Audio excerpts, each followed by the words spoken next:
Attingal Federal College, Attingal. Welcome to online class for English and Italian. Today we are going to learn a poem. The title of the poem is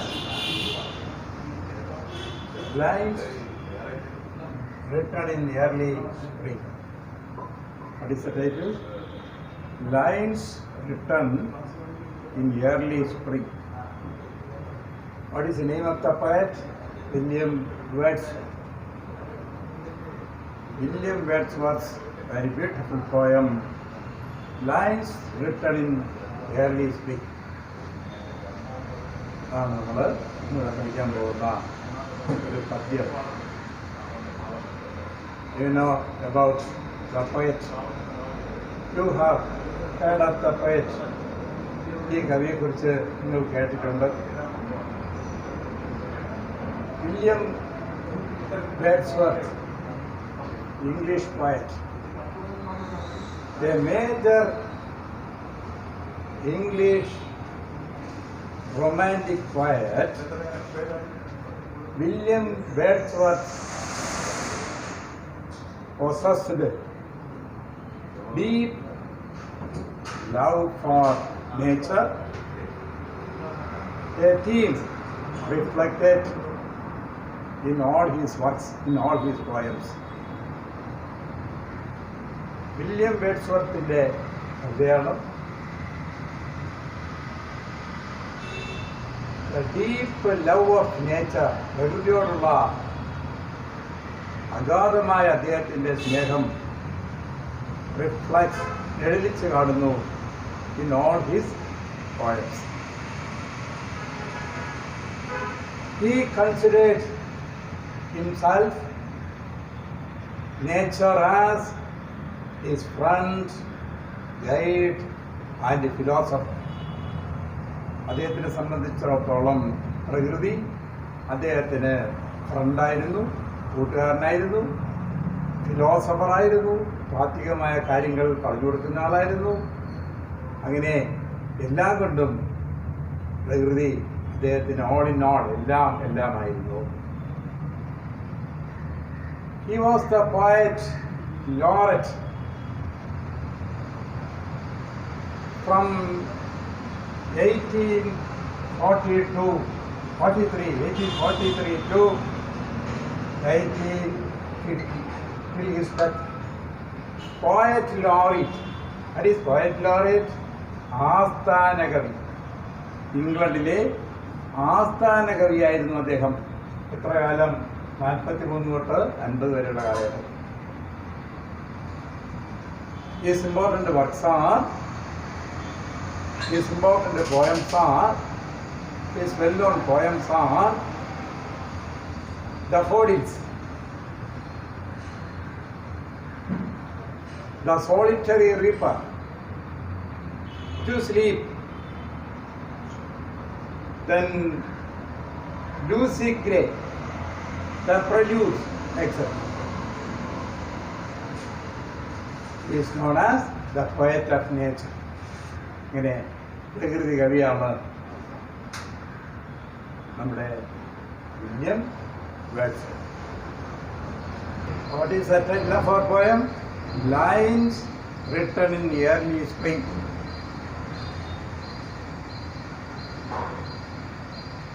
Early means the beginning time of something. സ്പ്രിങ്ങിൻ്റെ തുടക്കം. Spring is one of the seasons. What are the 4 seasons that feel in all round? എല്ലായിടവും അനുഭവപ്പെടുന്ന 4 seasons ഏതൊക്കെയാണ്? Summer, winter, spring, autumn. Spring means വസന്തകാലം. The time of blooms. Bloom means time of പൂക്കുന്ന കാലം, വസന്തകാലം. ഇപ്പോൾ വസന്തകാലത്ത് തുടക്കത്തിൽ എഴുതിയ ലൈനുകൾ, വരികൾ, ഈരടികൾ എന്ന അർത്ഥത്തിലാണ് ഈ കവിതയുടെ ടൈറ്റിൽ ഉൾക്കൊള്ളുന്നത്. അതിന് പല ആന്തരിക അർത്ഥങ്ങളും ഉണ്ട്. About the poem. It is a countryside poem. Lines written early spring is a countryside poem. A poem of landscape. ഒരു ഗ്രാമീണ കാവ്യമാണ്.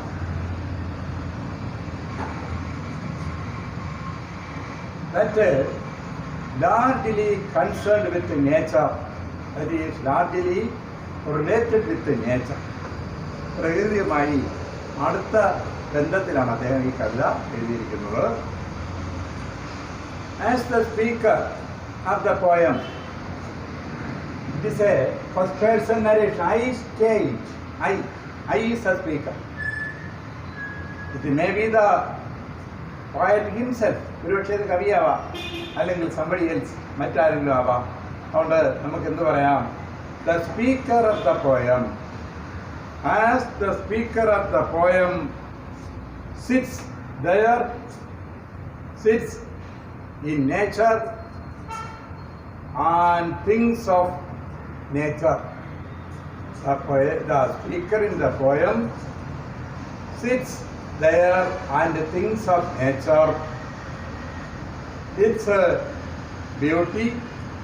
എന്തൊക്കെയാണ് അദ്ദേഹം ആലോചിക്കുന്നത്? പ്രകൃതിയിൽ ഇരുന്നുകൊണ്ട് എന്ന് പറഞ്ഞാൽ പ്രകൃതി രമണീയമായ ഒരു സ്ഥലത്തിരുന്നുകൊണ്ട്, പിന്നെ ഗാർഡൻ, ഒരു തോട്ടത്തിലിരുന്നുകൊണ്ട്, പിന്നെ ഗ്രൂ മീൻസ് തോട്ടം, ഒരു തോട്ടത്തിൽ ഇരുന്നുകൊണ്ട് ഹി തിങ്സ്, അദ്ദേഹം ചിന്തിക്കുന്നു.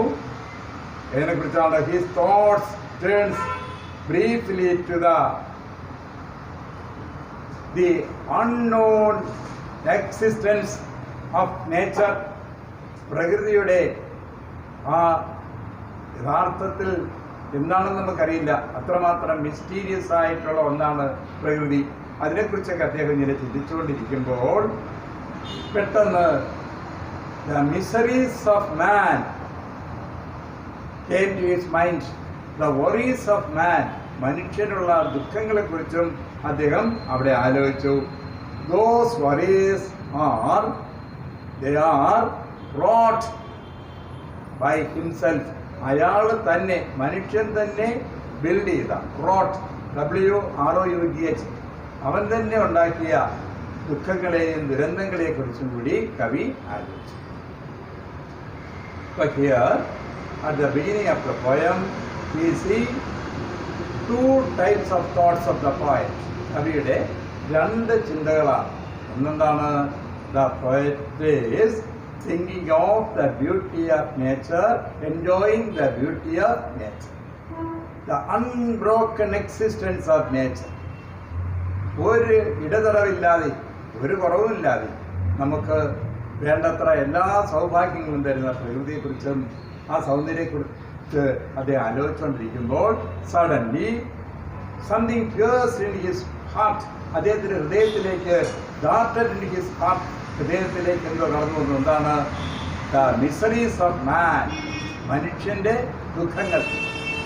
ആരുണ്ടാക്കിയ ദുഃഖങ്ങളാണ്? ബൈ ഹിംസെൽഫ്, അവൻ തന്നെ, ബ്രോട്ട് ബൈ ഹിംസെൽഫ്, അവൻ തന്നെ ഉണ്ടാക്കിയ ദുഃഖങ്ങളെക്കുറിച്ചും അദ്ദേഹം ആലോചിച്ചു. We can start the first quatrain. This is a quatrain. Quatrain means quatrain. Quatrain means a stanza of 4 lines. A stanza of 4 lines. 4 വരി കവിതകളെയാണ് നമ്മൾ എന്ത് പറയുന്നത്? ക്വാട്രൈൻ എന്ന് പറയുന്നത്. ഇങ്ങനെ ഫസ്റ്റ് ക്വാട്രൈൻ ആണ് നമ്മൾ പറയാൻ പോകുന്നത്. The poem begins like this. I heard their 1,000 blended notes, while in a glow I stayed reclined. In that sweet mood when pleasant thoughts bring sad thoughts to the mind. I is the speaker. I is the first person. The first person is the speaker. It can be the poet or somebody else. കവി തന്നെ ആവണമെന്നില്ല, ആരെങ്കിലും ആവാം. അപ്പോൾ നമുക്ക് എന്ത് പറയാം? The speaker of the poem heard. I heard, the speaker of the poem heard. Here, heard. എന്ത് കേട്ടു?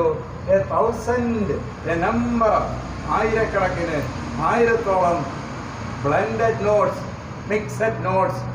Notes means music. വളരെ ബ്ലെൻഡഡ് ആയിട്ടുള്ള, മിക്സ്ഡ് ആയിട്ടുള്ള ഒരു ആയിരക്കണക്കിന് താളമേളങ്ങൾ ചേർത്ത ഒരു സംഗീതം കവിക്ക് കേൾക്കാൻ അല്ലെങ്കിൽ ആ സ്പീക്കർക്ക് കേൾക്കാൻ കഴിഞ്ഞു. I heard 1,000 blended notes. When he heard this, എപ്പോഴാണ് കേട്ടത്? While in a grove. Where did he hear? എവിടെയാണ് അദ്ദേഹം കേട്ടത്? In a grove. Grove means garden. What was he doing in the garden? I stayed. I stayed means I sat. The speaker sat. അദ്ദേഹം അവിടെ ഇരിക്കുകയാണ്. എങ്ങനെ? How did he sit there? എങ്ങനെയാണ് ഇരുന്നത്? Reclined. Reclined means മലർന്ന് ഇരിക്കുക അല്ലെങ്കിൽ മലർന്ന് കിടക്കുക. ആ തോട്ടത്തിൽ, തോട്ടം ആവുമ്പോൾ full of trees and plants, മരങ്ങളും ചെടികളും ബുഷ് കുറ്റിക്കാടുകളും ഒക്കെ നിറഞ്ഞ ആ ഗ്രോവിൽ what was the poet doing? The poet was reclining, മലർന്ന് കിടക്കുക. What happened to him at that time? ആ സമയത്ത് എന്ത് സംഭവിച്ചു? In that sweet mood. What was his mood at that time? അദ്ദേഹത്തിന്റെ mood means state of mind. മാനസിക അവസ്ഥയാണ് നമ്മുടെ mood എന്ന് പറയുന്നത്. അദ്ദേഹത്തിന്റെ അപ്പോഴത്തെ മാനസിക അവസ്ഥ എന്തായിരുന്നു? വെരി സ്വീറ്റ് മൂഡ്, വളരെ സ്വീറ്റ് ആയിട്ടുള്ള, not a bitter mood but a sweet mood, വളരെ സന്തോഷത്തോടെ. Sweet mood means he was very happy while reclining in that grove under the trees. ആ മരങ്ങളുടെ ചുവട്ടിൽ മലർന്നിങ്ങനെ കിടന്നപ്പോൾ എന്തുകൊണ്ടാണ് അദ്ദേഹത്തിന് ഇത്രയും സ്വീറ്റ് മൂഡ് ഉണ്ടാവാനുള്ള കാരണം? pleasant thoughts came to his mind. When do we feel happy mood? When we feel sweet mood? നമുക്ക് സ്വീറ്റ് ആയിട്ടുള്ള ഒരു mood ഉണ്ടാകുന്നപ്പോഴാണ് when very sweet things come into our mind, very good things come into our mind, pleasant things come into our minds.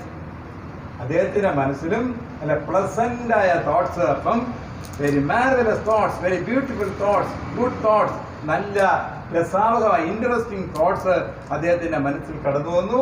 He was in a state of sweetness. അദ്ദേഹം വളരെ മധുരമായ ഒരു മൂഡിൽ കിടക്കുമ്പോൾ suddenly what happened to him? Bring sad thoughts. അതിന്റെ opposite, sweet തോട്ട്സിന്റെ opposite sad thoughts അദ്ദേഹത്തിന്റെ മനസ്സിൽ പെട്ടെന്ന് കടന്നു വന്നു. അപ്പോൾ what is the meaning of the first quartile? ആദ്യത്തെ 4 വരിയുടെ അർത്ഥം എന്താണ്?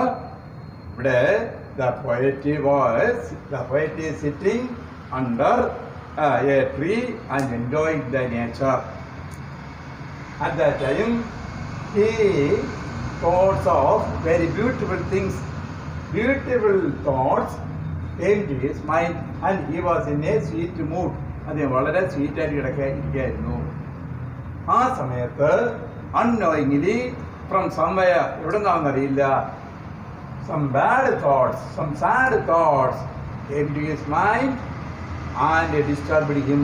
അദ്ദേഹത്തിന്റെ അതുവരെ ഉണ്ടായിരുന്ന സ്വീറ്റ് മൂഡിനെ ആ സാഡ് തോട്ട്സ് വളരെയധികം ഡിസ്റ്റർബ് ചെയ്തു, അതിനെ ഡീവിയേറ്റ് ചെയ്തു, അതിനെ മാറ്റിമറിച്ചു, അദ്ദേഹത്തിന്റെ ആ സ്വീറ്റ് മൂഡ് നഷ്ടപ്പെടുത്തി. ഈ സ്വീറ്റ് മൂഡ് നഷ്ടപ്പെടാനുള്ള കാരണം എന്തായിരുന്നു? ആ സാഡ് തോട്ട്സ് എന്ന് ഉദ്ദേശിക്കുകയാണെങ്കിൽ this poem is written on the time of the French Revolution.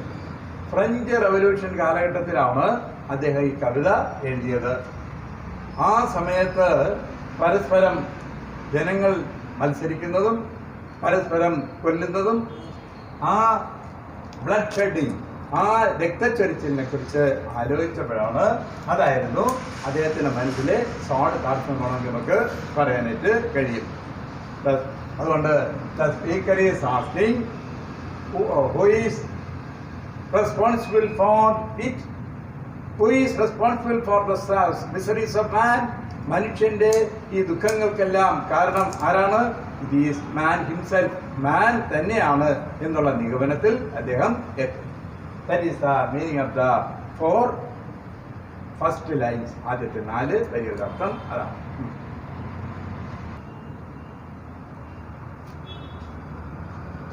Next stanza.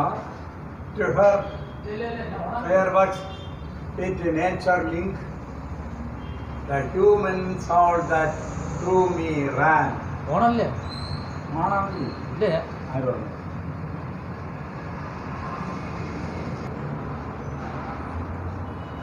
To her fair works with nature link, the human soul that through me ran, and mind it grieved my heart to think what man has made of man. To her fair works I thought of, that means through my soul ran, that means I thought, എൻ്റെ മനസ്സിൽ കൂടി കടന്നുപോയി. What has run through my mind? എൻ്റെ മനസ്സിൽ കൂടി കടന്നുപോയ എന്താണ്? The speaker says, to her fair works. Fair means good. Very marvelous works. Her marvelous works I thought of. Her marvelous works. Her beautiful works, her great works, അവളുടെ മഹത്തായ പ്രവർത്തനങ്ങൾ ആരാണ്? Nature, the great works of nature. പ്രകൃതി ഈ ഭൂമിയിൽ നൽകിയിരിക്കുന്ന അതിവിശിഷ്ടങ്ങളായ അതിമനോഹരമായ പ്രവർത്തനങ്ങളെക്കുറിച്ച്, സൃഷ്ടികളെക്കുറിച്ച്, the great creation of nature I thought of. So what did the poet do? What did the speaker do? The speaker then thought of the fair works that nature has done. മനുഷ്യന് വേണ്ടി അല്ലെങ്കിൽ ഈ ലോകത്തിന് വേണ്ടി പ്രകൃതി നൽകിയ മഹത്തായ സേവനങ്ങളെക്കുറിച്ച്, പ്രവർത്തനങ്ങളെക്കുറിച്ച് താൻ ആലോചിച്ചു. And much it grieved at that time. Grief came to my mind. I was very sad. എനിക്ക് വളരെയധികം ദുഃഖമുണ്ടായി.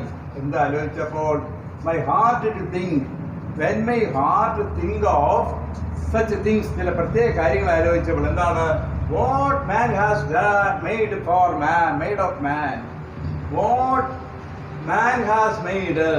What man has made? Man has made miseries. മനുഷ്യൻ എന്താണ് ഉണ്ടാക്കുന്നത്? Man has wrought miseries. To whom? To man himself. മനുഷ്യന് തന്നെ എന്തുണ്ടാക്കുന്നു? ഒരു ശത്രുവായി മാറുന്നു, ഒരു എനിമി ആയി മാറുന്നു. He has become an enemy to nature. പ്രകൃതിയുടെ ഒരു ശത്രുവായി അവൻ മാറുന്നു. കാരണം he spoils all the beautiful creation of nature. പ്രകൃതിയുടെ മഹത്തായ സൃഷ്ടികളെ എല്ലാം നശിപ്പിക്കുന്നു. മനുഷ്യനെ തന്നെ എക്സ്പ്ലോയിറ്റ് ചെയ്യുന്നു. മനുഷ്യൻ പരസ്പരം കൊല്ലുന്നു. എല്ലാ രീതിയിലുള്ള നാശങ്ങളും അവൻ വരുത്തുന്നു. അത് ആലോചിച്ചപ്പോൾ my heart to think and grieved. എൻ്റെ മനസ്സ് വളരെയധികം ദുഃഖിച്ചു. ഏതാലോചിച്ചപ്പോൾ മനുഷ്യനെതിരായി ചെയ്യുന്ന പ്രവർത്തനങ്ങളെക്കുറിച്ച് ആലോചിച്ചപ്പോൾ എനിക്ക് വളരെയധികം ദുഃഖം തോന്നി. അപ്പോൾ അത് ഞാൻ എന്താ ചെയ്തത്? First of all I thought of the great works done by nature. At the second moment, അടുത്ത രണ്ടാമത്തെ നിമിഷം, what man has made of man grieved my heart.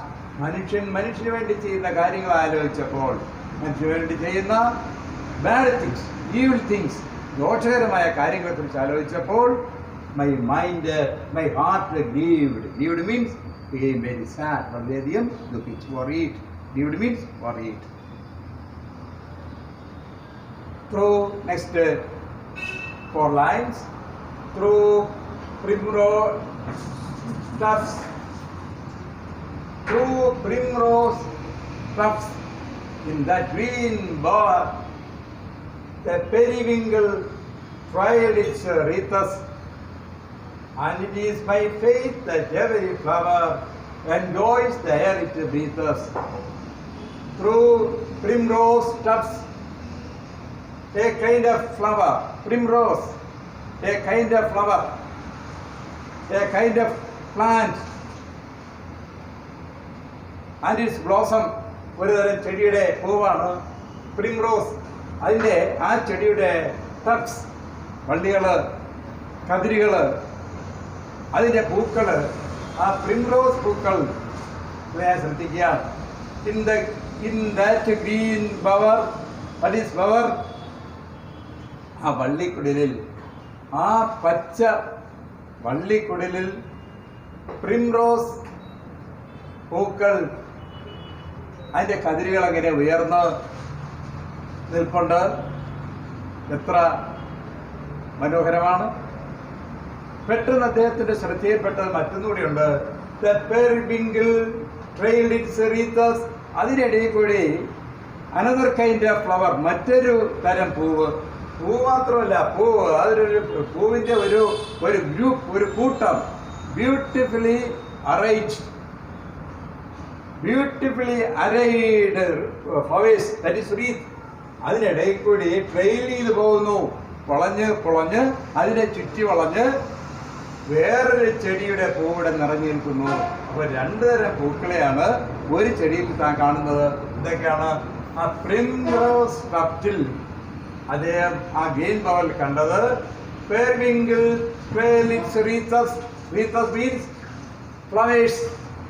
ഫ്ലവേഴ്സിൻ്റെ ഒരു ജണ്ട്, അല്ലെങ്കിൽ അതിൻ്റെ ഒരു ഗാർലൻഡ്, ഒരു ഹാരം പോലെ അങ്ങനെ പൂത്തങ്ങനെ നിൽക്കുന്നു. 2 ചെടികൾ പരസ്പരം എംബ്രേസ് ചെയ്തുകൊണ്ട് ആലിംഗബദ്ധരായ 2 ചെടികൾ അവരുടെ 2 തരത്തിലുള്ള പൂക്കൾ, അവരുടേതായ പൂക്കളെ പുറത്തേക്ക് കാണിച്ച് പ്രകൃതിയെ സുന്ദരമാക്കുന്നു.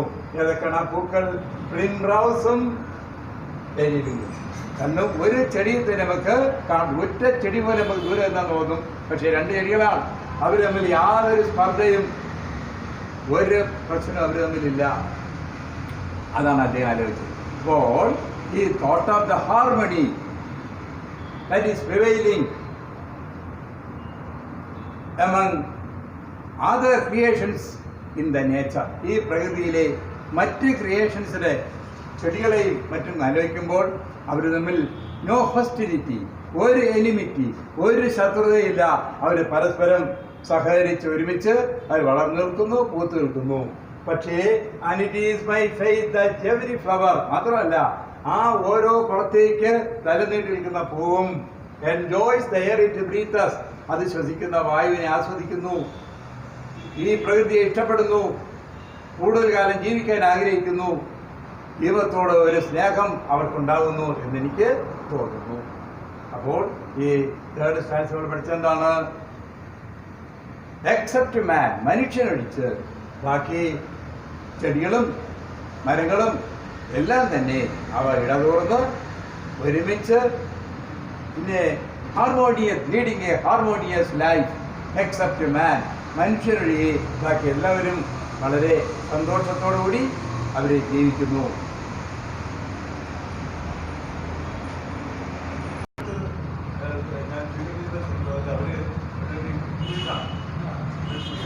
Next answer. The birds around me hoped and played. Their thoughts I cannot measure, but the least motion with a night, it seemed a thrill of pleasure. The birds around me. Where was the poet sitting? The poet was sitting in the grove and watching the nature. At that time, the birds around me, The narrator feels that the birds around him hopped and played when the speaker is lying reclined under the tree. He notices birds. What are the birds doing? Around him, they hopped. Hopped means they jumped. Jump in two legs. രണ്ട് കാര്യം ഒരുമിച്ച് ഉയർത്തി ചാടുന്നതിനെ നമ്മൾ hopped. Hopped and played. അവ ചാടി കളിക്കുന്നു. അതിനെന്താ കണ്ടത്? The narrator or the speaker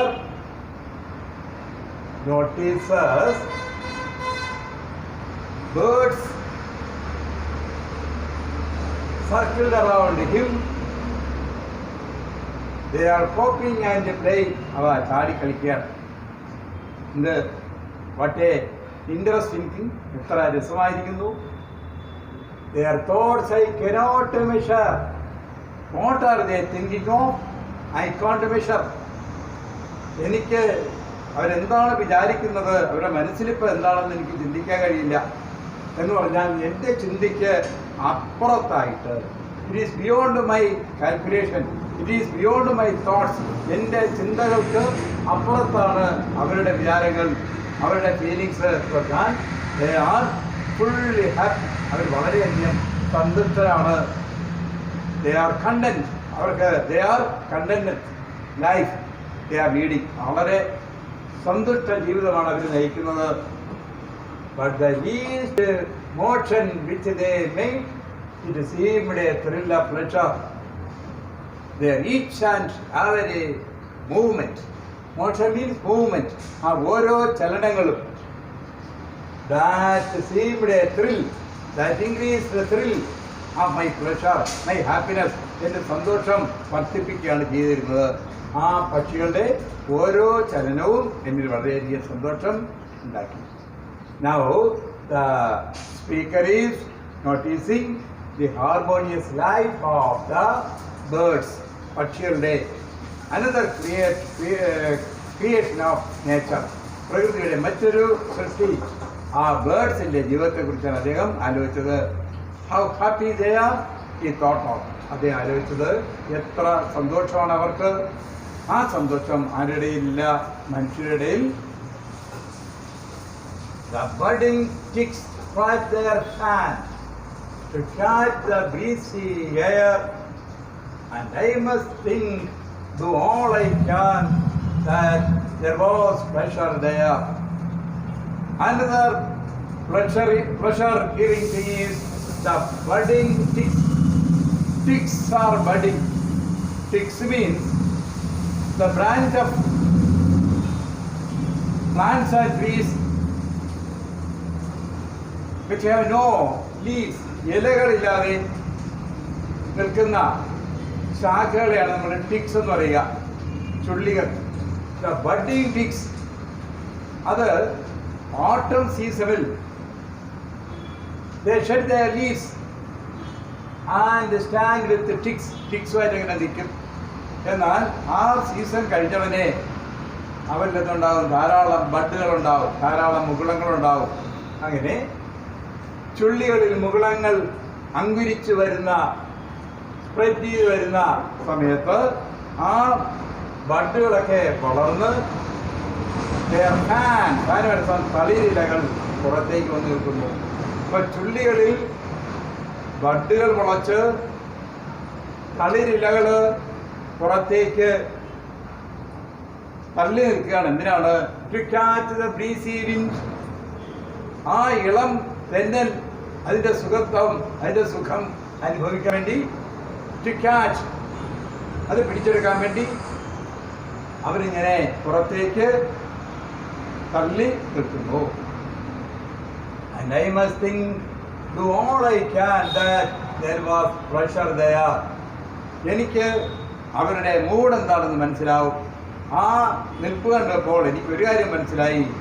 Those fans are, they are catching breezy air, are enjoying their life. അവരുടെ ജീവിതത്തെ ആസ്വദിക്കുന്നു എന്നുള്ളതിന് I can undoubtedly say that they are enjoying their life. അവർ ഈ ലോകത്തിലെ ജീവിതം അവർ പരിപൂർണമായും ആസ്വദിക്കുന്നു. The last stanza. If this belief from heaven be sent, if such be nature's holy plan, if this belief, what is the belief? Everything on nature except man enjoying life. ലോകത്ത് മനുഷ്യരൊഴികെ ബാക്കി എല്ലാവരും ജീവിതം ആസ്വദിക്കുകയാണെങ്കിൽ I think this belief, it is got from heaven. It is sent from heaven. അത് എവിടെ നിന്ന് ലഭിച്ച ഒരു മെസ്സേജാണ്. ഈ സന്ദേശം എന്താണ്? മനുഷ്യരൊഴിച്ച് except man all creatures, all living things must live in harmony and happily. That is the belief that is sent from heaven. ദൈവത്തിൻ്റെ heaven means that is the place of God. It is the decision of God. It is the determination of God. What is the predetermination of God? All living things in the earth should live in harmony except man. ആ ഒരു message സ്വർഗത്തിൽ നിന്നാണ് നമുക്ക് ലഭിച്ചതെങ്കിൽ, സ്വർഗം എന്ന് പറഞ്ഞാൽ ദൈവത്തിൻ്റെ സങ്കേതത്തിൽ നിന്നാണ് ലഭിച്ചതെങ്കിൽ, if such be nature's holy plan, അത് തന്നെയാണ് പ്രകൃതിയുടെ പ്ലാനും പദ്ധതിയുമെങ്കിൽ, പ്രകൃതിയുടെ പാവനമായ പദ്ധതി എന്താണ്? മനുഷ്യരൊഴിച്ച് ബാക്കി എല്ലാ ജീവജാലങ്ങളും സന്തോഷത്തോടും സമാധാനത്തോടും ജീവിക്കട്ടെ എന്ന പ്രകൃതിയുടെ പ്ലാൻ അങ്ങനെയാണെങ്കിൽ, why should I lament? Why should I cry? ഞാൻ എന്തിന് കരയുന്നു? Why should I grieve? There is no need of my sadness. എൻ്റെ ദുഃഖത്തിൻ്റെ ആവശ്യമില്ല. ഞാൻ ലാമെന്റ് ചെയ്യേണ്ട കാര്യമില്ല, ഞാൻ തേങ്ങേണ്ട കാര്യമില്ല, ഞാൻ ദുഃഖിക്കേണ്ട കാര്യമില്ല. കാരണം man made of man. All man has made of man. മനുഷ്യൻ എന്ത് ചെയ്യുന്നു? മനുഷ്യനെതിരെ അല്ല, മനുഷ്യനെതിരെ മാത്രമല്ല. He plunders nature. അവൻ പ്രകൃതിയെ പ്ലണ്ടർ ചെയ്യുന്നു. He kills other people. മറ്റുള്ളവരെ കൊല്ലുന്നു. He captures others' land. മറ്റുള്ളവന്റെ ഭൂമി പിടിച്ചെടുക്കുന്നു. All these evil things are done by man to man. മനുഷ്യന് തന്നെ ഒരു ശത്രുവായി മാറുന്നു. അതുകൊണ്ട് only the remedy is a thought. ഒരു ചിന്ത മാത്രമാണ്. എന്താണ് ആ ചിന്ത? എങ്ങനെ എനിക്ക് ഒരു കൺസോൾ ചെയ്യേണ്ട, എനിക്ക് സ്വയം മനസ്സമാധാനം കിട്ടേണ്ട ഒരു കാര്യം, ഈ ലോകത്തെ ജീവിതം കാണുമ്പോൾ, മനുഷ്യരോട് ചെയ്ത പ്രവർത്തനങ്ങൾ കാണുമ്പോൾ, ദോഷങ്ങൾ കാണുമ്പോൾ എന്ന് തുടങ്ങിയതാണ്. മനുഷ്യൻ ഉണ്ടായ കാലം തൊട്ട് ഇന്ന് വരെ മനുഷ്യൻ എന്ത് ചെയ്യുന്നു? He is not only enemy to other people but also other things. That means completely against nature. ഇതിനെക്കുറിച്ച് ആലോചിക്കുമ്പോൾ ഇതായിരിക്കാം ദൈവനിശ്ചയം. It is the determination of God. ദൈവം അങ്ങനെയായിരിക്കും വിചാരിച്ചിരിക്കുന്നത്. അതുകൊണ്ട് നേച്ചറിന്റെ പ്ലാൻ അതായിരിക്കും. അങ്ങനെയാണെങ്കിൽ I have no need to cry. എനിക്ക് കരയേണ്ട ആവശ്യമില്ല, എനിക്ക് ദുഃഖിക്കേണ്ട ആവശ്യം ഇല്ല എന്ന് പറഞ്ഞുകൊണ്ട് കവിത ഇവിടെ അവസാനിക്കും. ഈ ബജറ്റിൻ്റെ അപ്രീസിയേഷൻ അടുത്ത നോട്ടായിട്ട് നിങ്ങൾക്ക് തരുന്നതാണ്. അതിനെക്കുറിച്ച് നിങ്ങൾക്ക് ഡിസ്ക്രൈബ് ചെയ്ത് തരും. ഈ കവിത കൂടുതൽ പ്രാവശ്യം വായിക്കുകയും അതിൽ സംശയങ്ങളിലുണ്ടെങ്കിൽ ചോദിക്കുകയും ചെയ്യണം. അതിലെ നോട്ട് കൃത്യമായിട്ട് അടുത്ത ക്ലാസ്സിൽ തരുന്നതായിരിക്കും. എൻ്റെ അപ്രീസിയേഷൻ. Thank you.